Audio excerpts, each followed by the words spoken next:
nagboluntaryo kami na mag-produce ng 1 million kung sino man ang makapagbibigay ng impormasyon patungkol kay Mary Grace Piatos at least para maka-attend siya sa hearing. Kung si Napoles, 60 days niya naubos yung pondo, ito, 11 days lang. Nakita naman natin ngayon yung pag-iwas ng opisina ng Office of the Vice President, ni Vice President Sara, sa accountability and transparency kung paano nila ginagamit yung pondo. So, paano pa natin sila pagkakatiwalaan? Si Presidente po ang tatakbo ulit? Ex-President Duterte? Yes. Good luck po. God bless.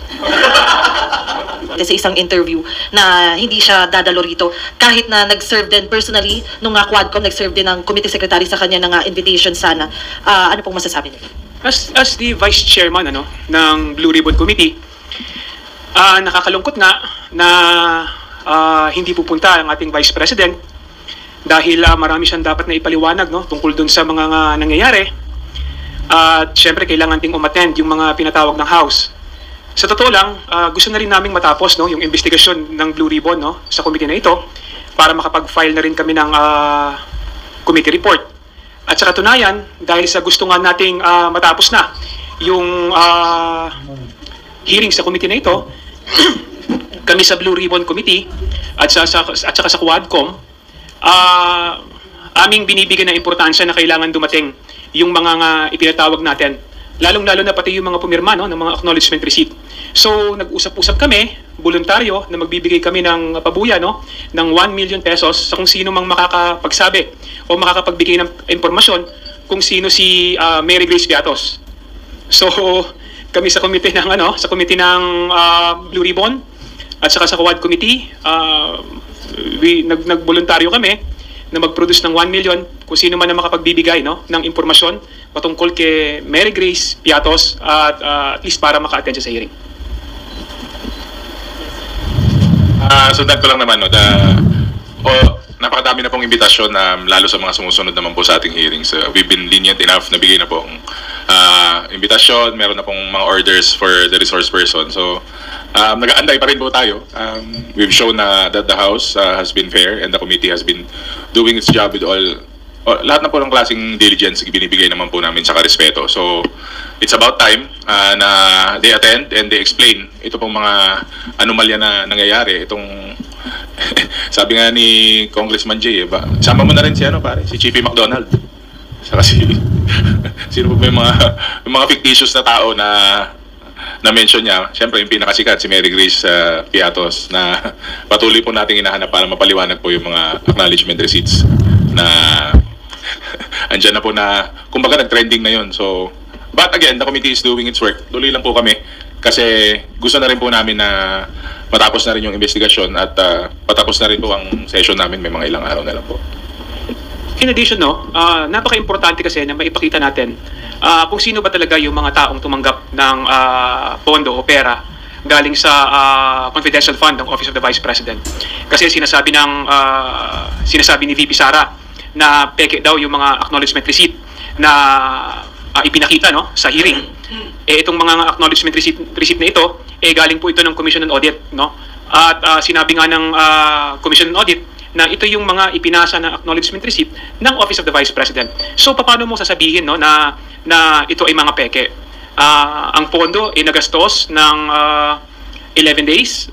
Mas ano pa yan? Mas mabilis pa. Sabi nga natin, kung si Napoles, 60 days niya naubos yung pondo. Ito, 11 days lang, So, kinakailangan talaga natin, yan yung kahalagahan na malaman natin kung ano yung katotohanan at napaka-importante na yung mga tao mismo na tumanggap ng pondo, pumirma sa acknowledgement receipt, makausap din at makausap at umattend ng hearing. At isa na nga dito, si Mary Grace Piatos. Kaya nga nag-usap-usap kami ng mga miyembro ng Quad at saka ng Blue Ribbon para mag-come up ng 1 million para ibigay kung sino man ang may alam ng kinaroroonan ni Mary Grace Piatos.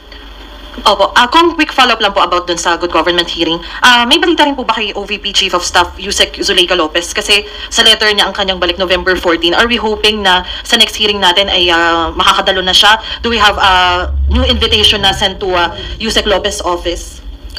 Yung reply letter naman niya nandun na she indicated na she will be back sa yung oras na na-mention mo, sa 14. Pero kailangan niya pong i-honor yon kasi napakahalaga niya po sa mga hearings na to, no? Kasi siya po ang nagre-release eh.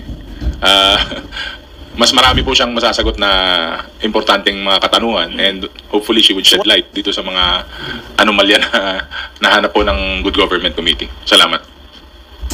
Ang balita ng committee is dumating na siya. Actually, November 14, ang balita ng ating committee dumating na siya. So, ini-expect natin sa Wednesday, din siya, dahil nga nakatanggap na siya ng subpoena, no? So, ini-expect natin na susunod siya sa imbitasyon ng committee at magpapakita na at least para magbigay linaw patungkol dun sa paggastos ng Office of the Vice President ng kanyang confidential fund. Thank you. Next question from Kat Forbes from Radio Pilipinas. Sirs, good morning po. Meron pong recent na statement si Senator Win Gatchalian regarding po dun sa panukala po dun ng Office of the Vice President. Although inapprove sa plenary yung budget na, inadopt ng plenary yung budget na binigay po ng House of Representatives na yung version. Plano daw po nila na dagdagan daw po yun dahil marami daw pong humihingi ng tulong sa Vice President, and yung dagdag na pondo na yun is gagamitin po pantulong naman daw. So ano po yung reaction ninyo doon? Hindi ko lang, parang paiba-iba yung statement kasi before they told the House na bahala na po ang House of Representatives saka Senate dun sa, kumbaga dun sa hatol dun sa budget nila. Pero ngayon parang nag-iiba yung statement, and yung sa tulong naman po, nakaset up naman po yung regional agencies natin eh. So maiiwasan pa nga na may duplication, pero paiba-iba nga ng statement eh, parang siguro sinusubukan nilang ibudol-budol yung mga iba dyan para ma-confuse, para ewan ko kung gusto nila na maawa sa kanila o genuine na humihingi ba sila ng tulong. Ang hirap na rin kasing paniwalaan dahil yun nga, parang budol-budol statements na naman eh. So ayaw ko naman pong pangunahan ang ating mga kasama sa Senado, pero alam naman po nila maghimay ng budget, parang dito po sa Congress. Nakita po natin na hindi may paliwanag po itong mga programa na nilatag nila dito sa House of Representatives. Ano nakita namin na hindi may paliwanag? Wala naman pong gusto magpaliwanag. Wala naman pong kaukulan na sabi nga nila, ika nga, resibo. Wala pong resibo na makita. Ano naman ang gagamitin mong rason para ituloy yung budget na yun kung underutilized siya o hindi man lang nagamit ng maayos? In addition doon sa sinabi ni DML Ortega, no? Syempre kailangan ng transparency and accountability sa lahat ng budget at pondo na ibinibigay ng ating pamahalaan. Nakita naman natin ngayon yung pag-iwas, no, ng opisina ng Office of the Vice President, ni Vice President Sara, sa accountability and transparency kung paano nila ginagamit yung pondo. So paano pa natin sila pagkakatiwalaan?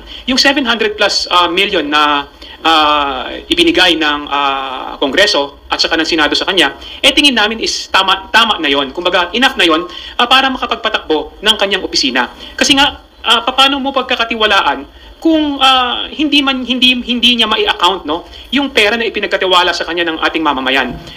Sa bawat pera na ibinibigay, pinagkakatiwala natin, kailangan talaga ng transparency. Ayaw na natin na magkaroon, sabi nga ni DML Paulo, ayaw na natin magkaroon ng iba pang Mary Grace Piatos at CP McDonald's, sa mga liquidation report at saka sa acknowledgement receipt, So I think binibigyan na natin, kumbaga tinutulungan na rin natin si Vice President Sara para makaiwas din sa katiwalian at anomalya na kinaharap niya ngayon. So, sir, would you agree po na parang merong disconnect doon sa side ng Senate na gusto nilang ibalik yung pondo ni VP Sara para makatulong siya, pero meron ding nagpapanukala na bawasan yung akap na nakita naman natin na marami po yung natulungan? Ang problema kasi meron duplication ng responsibility. Naandyan naman na yung ating mga Department of Social Welfare, ang ating DSWD, naandyan na yung ating DOLE, na talaga namang may mandato na tumulong, sa ating mamamayan. Ang nakita naman natin sa konstitusyon, ang opisina ng Vice President is may mga may mga responsibilidad na nakalagay diyan, At wala naman diyan, hindi naman responsibilidad ng opisina ng Vice President na magkaroon ng pondo, lalong-lalo na pagdating sa mga AICS, tupad at kung ano-ano pa, ito ay responsibilidad ng DSWD at DOLE. So, yung akap naman, nakita naman natin na maraming natutulungan, maraming nabibigyan na ayuda sa ating mga kababayan. Sana wag itong bawasan, bagkus ay dapat idagdagan pa para at least mas marami tayong matulungan na sa ating mamamayan. Thank you po. Thank you. Dagdagan ko na lang ng konti. Go ahead, sir. Kami kasi lalo kami nila Kong J. Siyempre nasa district kami as compared sa yung sa national scale. We are national officials o personalities, but we are on the ground. Nasa distrito po kami. At matagal na po to. Kunsehal pa ako. Siyempre, bakit po yung mga ating naibibigay na sa beneficiaries, puro yung mga poorest of the poor, hindi naman po sa pagsasantabi sa kanila. Pero marami po tayong trabahador sa ka-workers na talagang sakto lang yung kinikita nila. And the lower middle class, talagang na-address po ng AKAP yung concern nila eh. Sabi ko nga po pag nasa ground ako, di ba pag binibigyan ka ng AKAP parang comforting, parang nabibigyan ka ng temporary na relief. Hence, yung acronym na yun po talaga ang nagagawa para sa ating mga low-income earners. Iba po yung nandun ka lang po kasi sa taas, iba yung nandun ka nasa ground na nakikita mo yung actual, lalo po sa mga select na sektor na yan. Mga grab drivers, mga dicer, yung mga delivery boys, delivery men and women, nararamdaman po nila yan kasi minsan po yung AKAP na yun, bayad na po yung bayad nila sa renta, bayad na po yung bills nila, may pang-grocery na sila. So malaking tulong po yung AKAP na yan at actually para sa akin, isa yan sa pinakamagandang programa na nagawa ng administrasyon na to. At disservice po yan kung tingin nila dapat nilang i-cut yung programa na yan o bawasan o alisin man lang. It's a disservice to the working class. It's a disservice to the low-income earners.